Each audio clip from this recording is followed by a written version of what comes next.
ladies and gentlemen. We are on Fortuna Sanctum. I don't even know if I've ever cast a 1v1 game on this map yet. Now, I'll be honest, we have not been having the best map diversity as of late with the 1v1s. So I figured, you know, shit, I'll throw in a few team games, and I'll throw in a few eccentric maps. Now, to be honest, I'm recording this on the 9th of July. This upload could probably get uploaded sometime in August. Shit, it might even be later. So maybe I've improved the diversity by then. But just let it be known, I'm doing this for diversity.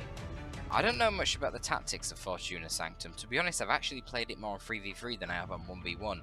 I will say one thing, there are way too many tank traps, and I get that finding aesthetic cover is difficult. Tank traps can be sort of thrown down anywhere, and it looks reasonable. Whereas, you know, if you put like lavery boulders and stuff, or city-based things in these areas, it could look a bit strange on a snowy map. So that is a problem in map making. But the problem with tank traps for me is they're uncrushable. So it basically, well, vehicles can't drive over them. So it ends up being that vehicles actually get path blocked by them. And in turn, any map with a lot of tank traps is a map that transports are really weak. But here we go, I've been blathering on about bullshit for too long. We're actually going to get a bit of action. But kind of looks like a bit of an awkward engagement here for the Space Marines. Yeah, the Force Commander really a long distance away from his tax there with his battle cry, and we do have some fast shotgun scouts to counter the fast aspect that Choko has got on his Banshees. I didn't even talk about the players here. We've got Muerte and we got Choko. I don't actually know who Muerte is, but I checked his aliases and he didn't really have any, so like as far as I know he does go by Muerte. Yeah, I don't know who he is. Is he anyone else, or is Muerte his normal name? Tell me if you know in the comments down below. But yeah, scouts late to the fight there. Force Commander had some pretty bad positioning. By the time he procced his first special attack, he wasn't actually next to his tack, so it just was a swing and a miss. Banshees forced off those tacks, and eventually that is a one engagement for Choko. But to be honest, he doesn't really get much for it. You know, Muerte didn't bleed at all. Choko lost 2 Banshees. He did decap one of the natural wrecks of Muerte, but like, who cares? Tax, they've got that 50% extra faster capping, so they should be able to get onto that wreck point fairly quickly. Looks like they're prioritizing the VP. Yeah, they just need to get onto it. Like, Guardians on their own, no chance against Tax. As long as you make sure you're facing in the right direction, as the Tax are now, they will return fire whilst capping, and they will handle the Guardians. The problem is, when there's a Shuriken, you can't do that.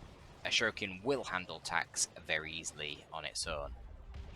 So the Farseer is on the far side, gets forced off by the shotgun scouts. The Shuriken for now is basically not contested, but there are ASM en route. Muerte is dropping his final generator, and there are already triple gens up for the Eldar, as you would expect, since they opened up with a single Guardian, not a double Guardian build.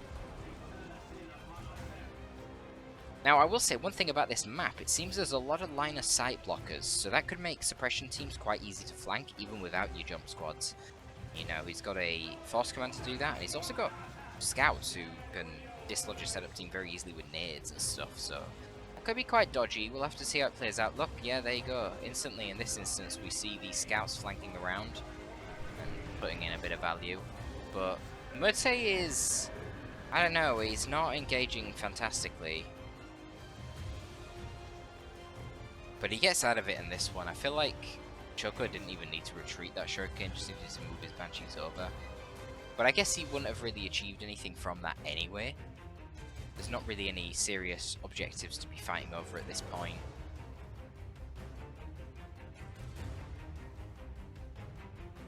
It's actually a very small map, isn't it, when you look at it like this?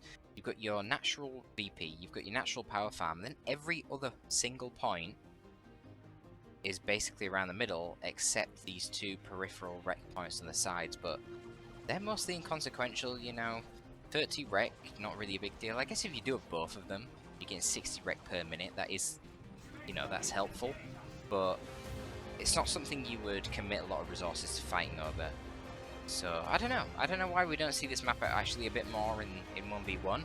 I think it's pretty awful 3v3 map, but yeah, in 1v1 it actually looks okay. I wonder if you can crush these walls. Are these walls crushable by like walkers and stuff? I don't know. Might find out. Playing with Space Marines. The map control, it's looking, well, it's very even right now. So those contested wrecks are actually favouring Muerte, but the VPs obviously are slightly favouring Choko. I think, honestly, fighting against an Eldar, I would be focusing on the VPs a little bit more. But then again, like I say, it's a small map, so it should be easy enough for the Space Marines to get back any VP lead in the late game if they need to. That said, there's a lot of like empty space over this part of the map. Oh, this part here that I guess you can be dropping like sneaky webways and stuff. Might not get spotted too easily. What about this side? No, not really anything down here. I mean, obviously, put it against the edges here, but I feel like even put them here, the scouts land there, they're going to see it. Maybe like over here, they probably wouldn't go there. I don't know. Tricky one. Anyway, Choko's gone for a bit of a fast tech, and he's ratting quite successfully. He doesn't want to take a fight against the Space Marines here, especially when they're blobbed up, so he's just sent his units out in different directions, utilising the speed that they get with their fleet of foot, and he's going for Warp Spiders instantly, which is an interesting choice. By interesting, I mean questionable. You know, he's gone for this fast tech, so you would have to assume that you're ahead in economy, ahead in tech. But then he doesn't follow it up with a Falcon. Or even Fire Dragons. Like, Fire Dragons have good synergy with the Farseer, but the point that I'm trying to make is Fire Dragons, Falcon, they gem bash pretty effectively. Warp Spiders don't gem bash amazing. And Warp Spiders in general, I don't know, I don't really like them as a choice against Space Marines. Maybe if the Space Marine went for like triple scouts, which I've heard is quite popular these days, I might go for some Warp Spiders, punish the light infantry armor, but right now, Muerte is just rocking that Force Commander, Tax, ASM. I just feel like, I don't know why he's got Warp Spiders. Warp Spiders are a soft vehicle council with their Haywire Grenade, but there's certainly no vehicles out yet. And the Warp Spiders are basically just going to get countered by the ASM. Now, right now, they're focusing down these scouts, and they're doing a pretty good job of it. Unfortunately, they're not actually getting a model kill, and they actually have to use the teleport even without the ASM using their jump. Now, the ASM really there should have jumped onto the Warp Spiders, because not only does the teleport cost energy for the Warp Spiders, so they can't teleport when they're out of energy, but it also has a little cooldown as well, maybe like 10 seconds or so. 10 seconds of attacking Warp Spiders in melee with ASM is going to put a lot of hurt onto the Eldar. And Warp Spiders are very expensive if you bleed their models. Now, if you can bait the jump from the ASM to the Warp Spiders here, that would be absolutely ideal. Unfortunately, I don't think that's going to happen because of the infiltrated shotgun scouts, which are going to be really useful. Wow, very optimistic grenade there, throwing a grenade onto Warp Spiders when you weren't even point blank, giving them plenty of time to react. But unfortunately, Choko just, well, he didn't react in time. Very slow reaction, actually. And he eats that grenade to the face and loses 2 models, and you see even with a focus fire, these scouts are getting out now with no model losses. Beautiful merciless strike there from the ASM, disrupting the Banshees and doing a good amount of damage, and the ASM are going to retreat out of there without a model loss. Has Choko even killed a Marine model yet? We're now seeing a drop pod that, well, we've seen. Well, I didn't even see it, but look, there's another squad of fucking tax here. I assume it's got drop podded in. I'm sure it must have done. They're going to swap to the Stern Guard. Meanwhile, we've got a Power Fist Force Commander with the Iron Halo, so he's now becoming quite bothersome. And I would assume that his Muerte is going to want to try and get the Artificer Armor quite quickly as well. Not only does that make him have high HP regen, but it also gives him energy, and then that just fuels the Iron Halo to make that even more valuable of a war gear purchase. And I like this FC. The Power Fist is actually really good against Eldar. Yes, it doesn't disrupt the Banshees, and that's quite annoying. But when the Eldar units are trying to kite you, you do a lot more damage with the Power Fist than you do the Thunder Hammer, because the damage per hit is higher on the Power Fist. It's a lot easier to bleed those kiting models. And you know, you're fighting Warp Spiders, and now you're going to be fighting Dark Reapers as well. So there is going to be quite a lot of kiting Eldar. And I feel like, honestly, the Space Marines here should win these ranged engagements. Depends how well the Dark Reapers are used. Now, Dark Reapers, they are heavy infantry armor, which is quite annoying because you will not get the damage over time with your Hellfire rounds. something to consider. So that's a little bit obnoxious. You see they try to jump on them as well and then baits them into a shuriken. I like that play. The other problem for these Space Marines in dealing with these Dark Reapers is the Dark Reapers have longer than average weapon range.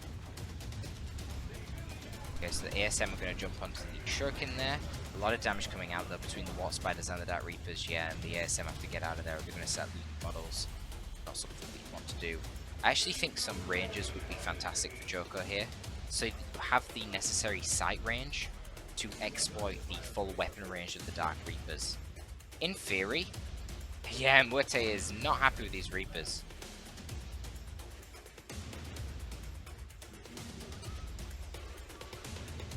Reaper's generally not considered OP though, in spite of the range, and the range really is the best thing that they have going for them. The problem is they really are not that durable. 1,400, oh sorry, fucking hell. It's a 1,100 HP with an Exarch leader model spread over 5 models. They are very fragile, especially things that kill heavy infantry. Now generally that heavy infantry armor is actually beneficial for them, because unlike other races like Space Marines and Tyranids, Eldar don't really have a lot of heavy infantry, so generally you don't tech into that against them. You know, look, we see these Hellfire rounds from the Stern Guard, because that kills Guardians, that kills Shurikens, that kills Banshees, that kills War Spiders, that kills the Farseer. So typically you won't see things like Plasma Guns, because the Plasma Gun would basically be no damage increase for the squad against most of these units, but it would be a huge one against the Dark Reapers. But still, they're very vulnerable to bleed. You know, this Power Fist Force Commander, I think one thing that Muerte could even consider going for is a Armor of Alacrity instead of the Artificer armor. The ability to increase his natural movement speed and give him that sprint ability, I think it would be great at hunting down these elite range squads and bleeding them quite a bit. But we'll see how this plays out. For some reason Choko is taking to tier 3, which I find quite questionable, because the tier 3 just benefits Space Marines. You know, like the tier 3 fight between Space Marines and Eldar are screwed. They've got no chance. And I feel like in that time, if Muerte pushed and actually got the Gem Bash on the farm, that could have been like instant GG. Muerte's playing very passively. I don't know if he thinks that he's like got a tech lead at this point. He's trying to tech tier 3 as well. But I guess it doesn't really matter whether he has a tech lead or not, because like I just said, if it goes to tier 3, generally that is going to favour the SM, because generally you would consider the Space Marine tier 3 stronger than the Eldar tier 3. So I guess Muerte is just ratting around, trying to decap VPs, putting a bit of pressure on that natural, because he doesn't want to fall too far behind on VPs, but at the end of the day he just want to stall this game out, and he wants it to be a T3 versus tier 3 battle. That should favour the SM. Give him some better tools to deal with these Dark Reapers as well. So here comes the aspect of the Reaper. Don't know what that does. Genuinely do not want to know what that does. I think that might be a tier 3 upgrade that gives you plasma damage on your Reapers instead of Inferno, which makes them less effective against light infantry, but really effective against heavy infantry. Nope, that was old. All it does nowadays is increases their damage by 25%, which, you know, a lot more useful of an upgrade there. Not really niche at all, is it? Just a flat upgrade. I'm curious to see what else Choko is going to get in tier 3. I mean, I would expect to say Council, but that would leave his composition very, very weak to vehicles, especially because he's gone for the aspect of fleetness on his Howling Banshee, so he doesn't have any heavy infantry, sorry, any heavy melee potential. Must admit, I've not really seen the Force Commander put in much work as well. Perhaps he just got the Power Fist though, mostly to act as a deterrent. Wow, and now he's swapping straight to the Iron Halo. Wow. Swapping to the Teleporter pack from the Iron Halo, and look at that. Straight away, special attack onto the Dark Reaper, then one swing from that Power Fist, and one of them Reapers is dead. Told you, man, the high damage per hit of that Power Fist, brutal against Eldar. Doom onto the ASM, retreating through Howling Banshees, and they get torn to pieces. That was an optimistic jump from the ASM, jumping in with very, very low HP. But the good thing for them is that he can replace them with another ASM squad, and then just get Vanguard now that he's in tier 3. And we do see the Predator As I said, Choko's build right now is very vulnerable to vehicles.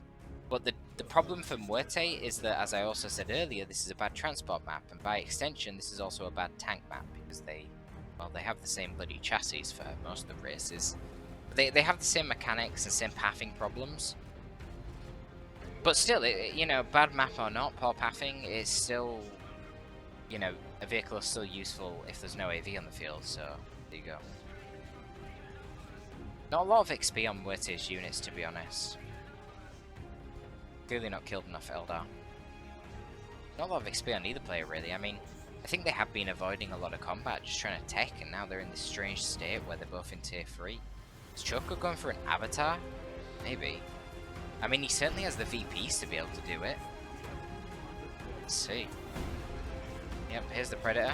Seen a Bright Lance. Okay, I think Choko wanted to get the avatar, but he realizes that the pressure from the Predator is simply too much. If he doesn't get a response quickly, he could be held back. Wow, so that's why he started queuing up the Fire Prism, but now he's elected to cancel it instead. Interesting. I'll have to see if the scouts can manage to get up close here and get a nice grenade into that Bright Lance. No, doesn't look like it. Looks like they're just going for repairs. I mean, Water Spiders do teleport in, but there's no follow-up. Unfortunately, the tank was right on the edge of the range, so Bright Lance couldn't really do anything. I think we'll line of sight problems here as well. Strategic location spotted.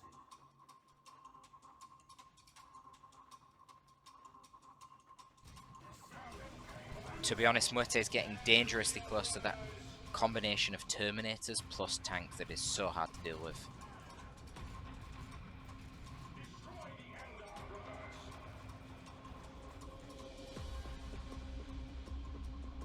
Okay, so Choko seems so indecisive. What is he doing?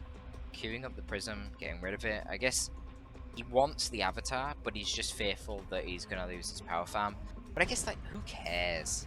Even if you lose all the map right now, you've got 277 power. It'll be fine. That said, I don't really like the avatar. I think he's the worst super unit, and I don't think he's particularly good against Space Marines.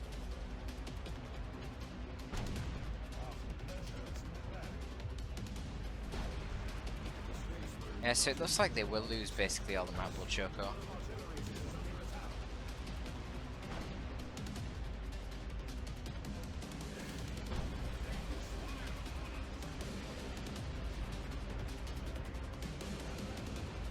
Another haywire grenade going in, but it's largely quite... I mean, it just doesn't do anything, does it? There's no follow-up. And now Choko is getting a prism. What the heck, Choko? Muerte taking a really long time to secure this Gen Bash. See what this Bright Lance does.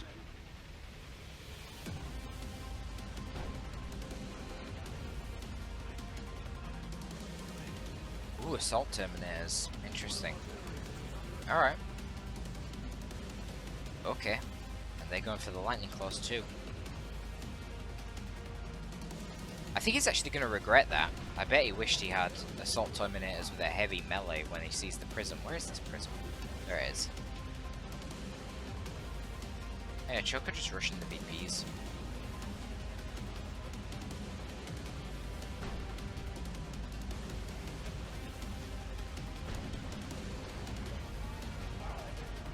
Wrong shot loaded in on the Prism, unfortunately, so it does a little bit of knockback to the Scout, but basically only tickles the Predator. No AV on the field other than the Power Fist of that Force Commander right now, and there you go, he's getting Armor of Alacrity at last. He's going to try and hunt down that 5 Prism. With the Teleport plus Sprint from the Armor of Alacrity, that Prism is going to be in a pretty tough state, actually.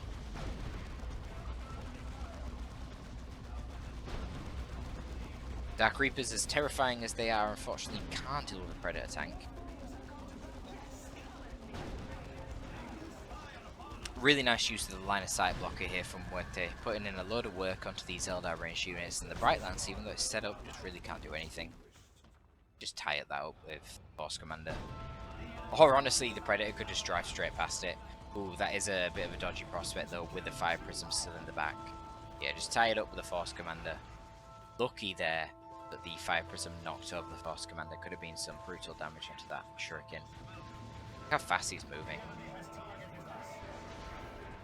Very brave teleport, but he does have his Lightning Claw Terminator teleport after him to support him. That makes it a lot less brave and a lot less dangerous. Still a shitload of resources for Choko. We'll still be saving up for the Avatar.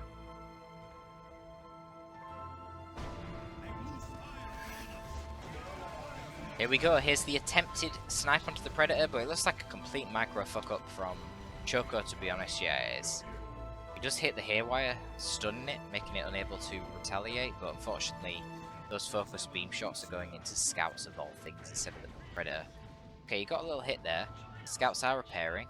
Exposing rear armor. I think he's lost line of sight. So now the Prism's just tickling the Terminators, but Terminators have really good HP regen, as you can see, so... it's something, but it's not a lot. It's like Banshees are going to run down the side, go for a bit of a side cap. Makes sense. And also, understandably, we're going to see a Librarian coming out from Muerte. That will obviously support the Terminators since they can't retreat. Giving them Veil of Time to buff their speed can be extremely effective. Or Gate of Infinity to teleport them from very long distances to your Librarian. Help them get out of some very tricky situations and get back to base and fully heal. Now, Dark Reapers are a fantastic choice against Terminators because unlike pretty much all the other Eldar weaponry, which is piercing damage, would only do, what, 20% to Terminators? I think Super Heavy Infantry resists like 80% of piercing or something. Unlike the rest of those Eldar guns, the Dark Reapers are Inferno, so they will do full damage to the Terminators, whether they're Super Heavy Infantry, Light Infantry, or Heavy Infantry.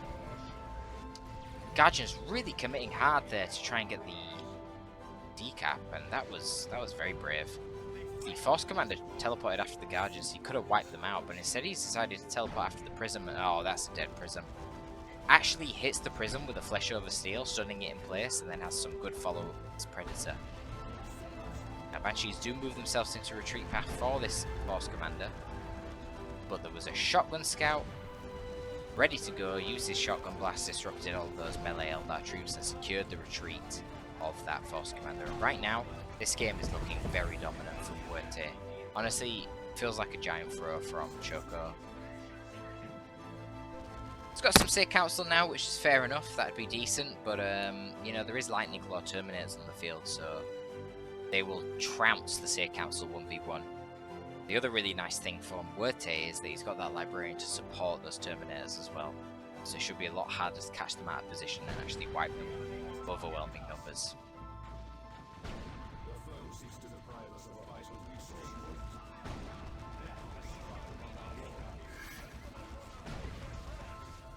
Here we go again. Unfortunately, Sacred Council are only power melee, so they're not able to threaten this tank, Haywire or not.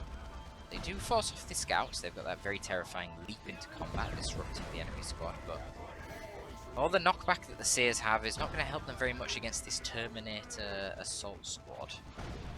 We'll just shred them to pieces. Veil of Time going down to the Terminators.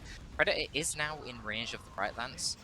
Kind of shocked not to see the guide ability utilised on the Bright Lance, but it doesn't really matter. The Librarian ties it up in melee and instantly procs a special attack. Wow, look at the damage that the Librarian's doing with his Force Staff. Pretty brutal. Dark Reapers get wrecked. Sacred Council are now engaged in the Terminators with only 3 models. They're taking loads of damage from the tank who's been putting in lots of support from the side. SM Predators apparently are OP, but you know, just not really a good map to use Bright Lances. Yeah, that's the thing actually. Even though it's a bad map for transports and tanks in terms of the pathing, there are so many line of sight blockers that setup teams aren't actually that good in it. So yeah, maybe it isn't even that bad. But yeah, Choko should have been relying more on mobile anti-vehicle there. So something like the Fire Dragons would have been very effective.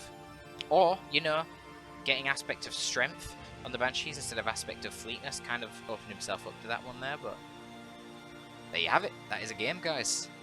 Tell me what you think down below in those comments. That will also support me in getting more views on these videos, helping us fight that eternal battle against the algorithm, and liking the video will do the same, so please leave a like as well. That is all from me today. Torpid out.